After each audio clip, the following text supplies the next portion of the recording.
Welcome back to the Deep Dive. Today, we're taking a shortcut, really, through the, let's say, smoke and mirrors of some very high-stakes international relations. We're diving into the latest ADMM-Plus defense summit over in Malaysia. And, well, the source material makes it sound incredibly contradictory, almost like a cynical play script. Oh, it's absolutely political theater. You see the official words, right? From Kuala Lumpur. Yeah, the language. Beautiful language. Yeah. Asian unity for security and prosperity, dialogue over division, cooperation over competition. Lovely phrases. They're great on paper. But, I mean, that language is just masking a really volatile situation on the ground. Exactly. That contrast.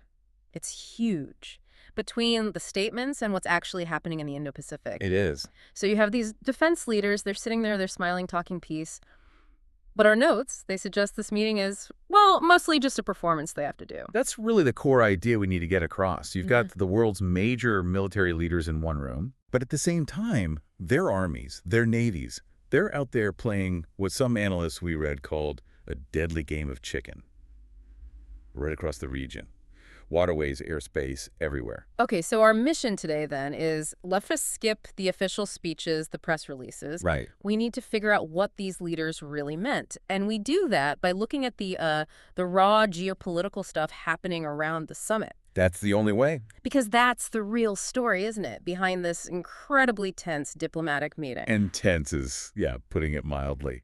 So maybe let's set the scene first. Define what ADM-Plus even is. Good idea. Stands for Asian Defense Ministers Meeting Plus. And, the best way to get the dynamic is that analogy from our sources. The family dinner one. Exactly. Imagine this mandatory family dinner. Everyone basically hates each other, but they have to pretend to be nice. That's quite an image. And who are the main guests at this super awkward dinner? Okay, so you've got, yes, China, Russia, and India. All nuclear powers. Yeah. All active rivals, deeply suspicious of each other. I mean, their interests are often completely opposed. Zero-sum, you might say. And holding it all together, or trying to, is the host. That's ASEAN, the 10 smaller Southeast Asian nations. They're the ones desperately trying to stop a fight from breaking out, trying to keep the great powers from flipping the table over, as the source put it. Must be an absolutely exhausting role to play. You bet. Because, look, the official agenda, it covers safe stuff. Yeah. Cooperating on cyber attacks, maybe talking climate change. The easy topics, relatively speaking. Right. But the real agenda, the unspoken one, the one nobody actually dares to mention out loud in the main session, it's China, fundamentally. The elephant in the room, the very large, very militarized elephant. Couldn't put it better. I mean, what's driving all this tension? It's China's relentless expansions. South China Sea, Coast Guard stuff. The threats to Taiwan. Taiwan, exactly. And the border issues with India. Yeah. The Himalayas. Sometimes violent, that's the backdrop. So the whole conference just turns into this weird performance, an absurd balancing act, like you said. Yeah. They have to talk about security, international law, but without naming China. How does that even work diplomatically? It takes incredible discipline, or maybe just denial. Our notes suggest you've probably got the American and Chinese reps, steering jaggers at each other over the buffet table. While agreeing on disaster relief coordination. Exactly. It's like this exercise in, structured denial. Keep up the facade of cooperation while you're actually positioning for conflict. Okay, that structured denial. It brings us straight to ASEAN's big idea, their proposed solution. Yeah. ASEAN Centrality. Ah, yes. Centrality. Centrality is to manage these giants, right? While staying in the host seat. Yes. Centrality is there. Their diplomatic mantra almost.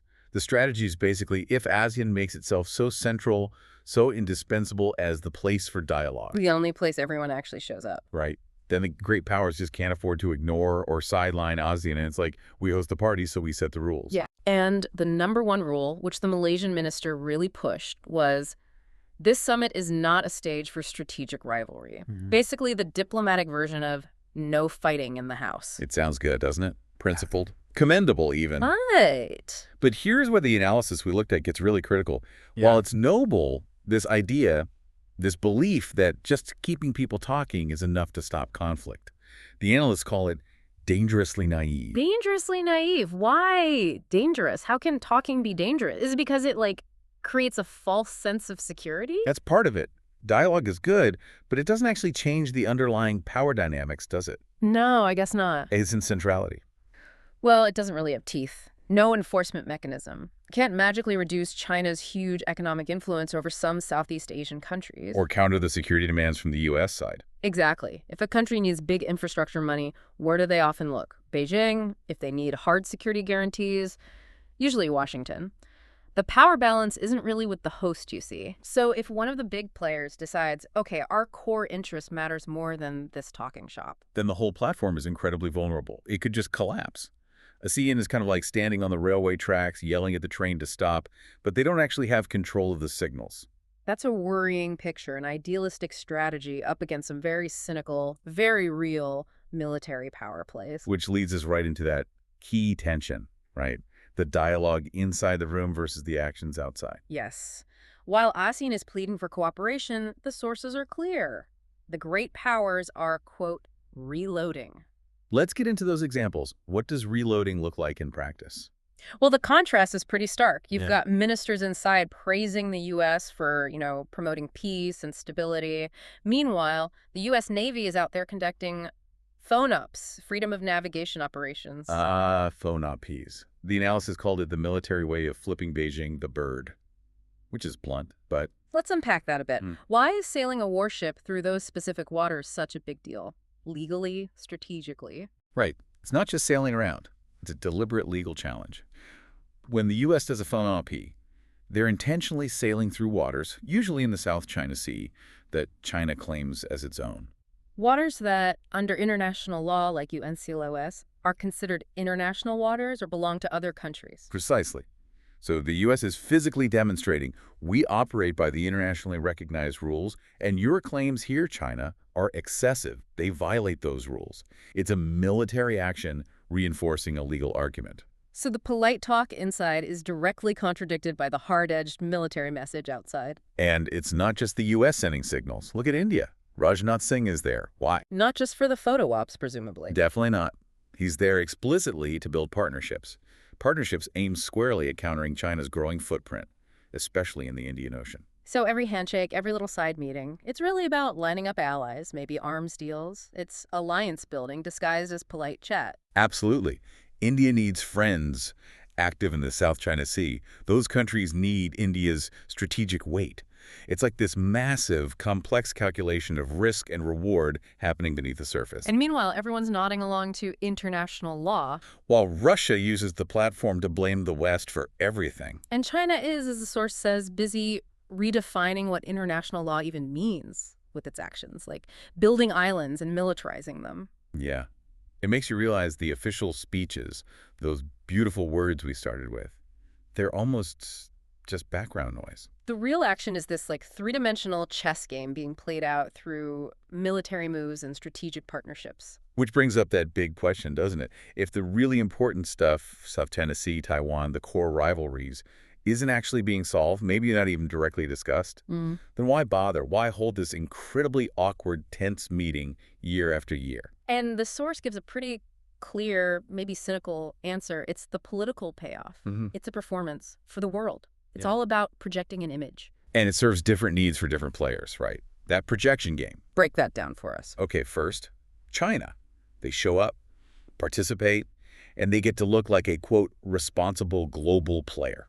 Masking the more aggressive, expansionist stuff. You want the world watching your minister talk environmental security, not thinking about artificial islands bristling with missiles. Exactly. Then, second, the U.S. They tend to talk about freedom of navigation, international law. They get to look like the defender of the rules-based order. Masking perhaps their own status as the dominant global power, the hegemon, enforcing their preferred version of that order with military might. Fair point. And third, maybe the saddest projection, ASEAN itself. Yeah. They get to look like they're in control, like they're managing the giants. Yeah. But it masks the reality, doesn't it? That they're actually a group of smaller states, vulnerable, potentially about to be crushed between these huge strategic rivals. That sounds incredibly stressful, this constant need to maintain appearances. Is there any, accidental good that comes from it? Could all this posturing, this forced dialogue, actually lead to some kind of stability, even if the intentions aren't great? Well, that's the paradox of deterrence, maybe. Forcing rivals onto the same stage, making them talk, it does provide a communication channel. A fragile one, maybe, But it's there. It might not solve the underlying conflict, but perhaps it prevents a disastrous miscalculation. A safety valve of sorts. Possibly. But the analysts we read, they're skeptical. It's accidental peace. They argue that every statement, even on seemingly unrelated issues, like Gaza or some border dispute miles away, or even climate change, it's all carefully chosen. Chosen for what purpose? As a tool. A way to signal allegiance to one side or another. A way to score points. Or, importantly, a way to subtly criticize a rival without actually naming them. Ah, right. So you talk about the need to respect territorial sovereignty, and everyone knows you mean China, or you condemn external interference, and that's a dig at the U.S. Exactly. It's super sophisticated signaling. Diplomacy, but stripped of all the good faith. All that's left is the tactical messaging, which is why that summary from the source hits so hard. This isn't diplomacy, it's warfare by press release. Warfare by press release. Wow. A truly beautiful facade then. Yeah. The ADMM-Plus, a room full of polite smiles, these firm handshakes, and underneath it all, unspoken, really aggressive threats. It's a powerful reminder, isn't it? That some of the biggest fights now are fought with words, carefully crafted, double-meaning sentences in air-conditioned rooms. And we've seen that the real strategic game, the maneuvering, the reloading, the alliance building that's happening outside the ballroom. Right, the ship's moving, the deal's being struck. That's where you see the real intent, the real power. So, as we wrap up this deep dive, we want to leave you, the listener, with something to chew on, a provocative thought, building on what our sources asked. Considering the performance, the hypocrisy, maybe the incredibly high stakes, who do you think is playing this game best? This cynical game of smiles and missiles? That's the question to think about now that you see the gap between the talk and the action. Is it the player who, acts nice while being aggressive? Or the one defending an order that they largely control? Or maybe it's the smaller players, the ones who somehow, against the odds, just keep everyone talking. Who's winning this game? Think about that. Apply what you've heard today. Thanks for joining us for this deep dive. We'll catch you next time.